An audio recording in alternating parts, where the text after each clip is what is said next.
Good morning, praise the Lord. Today, May 10th, we'll talk about the Christian family, which is so important. We have to maintain standards in our family. God wants us to be good model Christian families. Let's talk about it. Psalm 127 1 says, "Unless the Lord builds the house, they labor in vain who build it." So, God should be the builder of our family. God established the marriage institution through which the family started. If God is in it, it would be successful. Faith in Jesus as our Savior and understanding the Christian concept of marriage are the basic characteristics of a Christian family. Christian wedding is a lifetime bond, and having one partner is God's plan.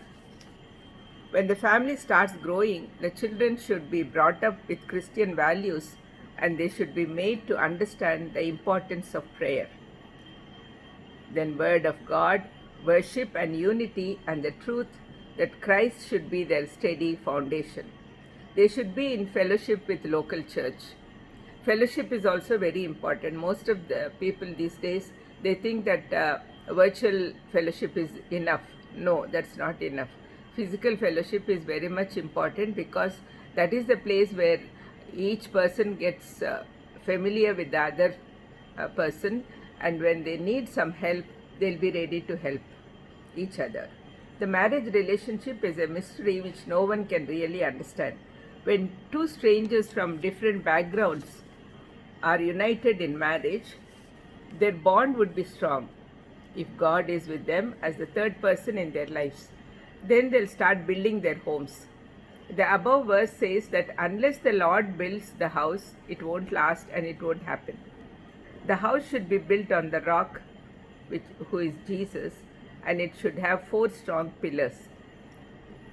The pillars are, first one, purity. God wants us to be holy since He is holy. Unless we are holy, we can't even reach God, which is our ultimate goal. Second is unity. God loves unity, and all the family members should be united with each other, husband, wife, and kids.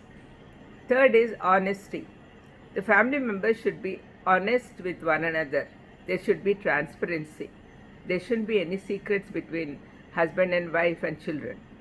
Fourth is responsibility. Each should fulfill their responsibility. They have to realize what their responsibilities are and then perform accordingly. The home should have God's presence as their roof. Most importantly, we should form a hedge around our house with the blood of Christ. It means that all the family members should believe in the fact that the blood of Christ is the only source of our redemption. The Satan won't dare enter our home crossing the hedge. So let us all pray that God would be in our house and He is the head of our family. So His presence should be with us all the time. We should always have God as the third person in our lives. Let's pray. Lord, thank you for teaching us the importance of Christian families. Yes, Lord, please help us to realize that and bring up our family according to the laws laid by you in the Bible. In Jesus' precious name I ask. Amen. God bless you.